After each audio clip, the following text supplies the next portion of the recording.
And we talked about this with a couple of guys before in the hall.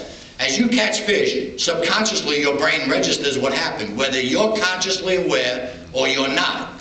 So all that information allows you to get what's called a sixth sense, where you start to feel that these fish are here. You know when to stay, you also know when to move. So you start to feel it, but it's years of that. Now for the guys that don't have that time, how do you get past that? Well, in the springtime, I'll give you an example. If you're gonna fish an area you never fished, how do you find fish? Well, we got day bite, we got night bite, we got tide bite, so you have to start fishing. You need to fish the last 2 hours of any given tide. And what I mean by that is fish the last hour, 2 hours of the outgoing, fish the last 2 of the incoming.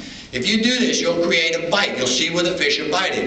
If you have the fish on the last hour or 2 of out, they're probably on most of the tide. But the bite is an outgoing bite. You'll fish that until it changes. As the day goes by and into weeks, the tide gets later and later and things change. So you have to change with it. If you lose the bite, you have to go back to your format, 2 hours before, 2 hours after. As you start to do that, you get a bite. And I'm going to bring up another thing here. Everybody talks about fishing logs. I keep real accurate ones. But if you fish 1 day a week, your log's not worth 10 cents.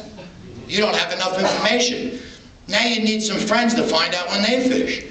So as this starts to go by and you start to get a network of what's going on in the fishing world, you'll start to realize that big fish are taken at very consistent times. And for anyone here who don't realize that, I'm going to just put it right on the line. You're going to catch your biggest fish 2 days to 4 days after a new moon or a full moon. If you can't fish any other time, those are the 2 times a month where you should fish your ass off, because that's your best chance of getting a big fish. And the reason for that is because the tide moves harder.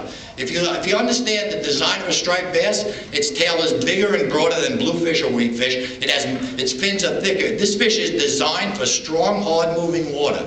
And it's lazy. The bigger they are, the lazier they are. It's your job to find them. And by the end of this seminar, hopefully, I'm going to give you enough information where you can weed out the BS and hopefully put yourself in the right spot at the right time. You'll be late for dinner. Your wife or your husband might be mad at you. Too bad. That's the way it's going to go. If you really want a wall hanger, someone's got to pay. It's got to be everybody but you. That's the way it's going to go. So anyway, again, you lose the track of thought when you talk about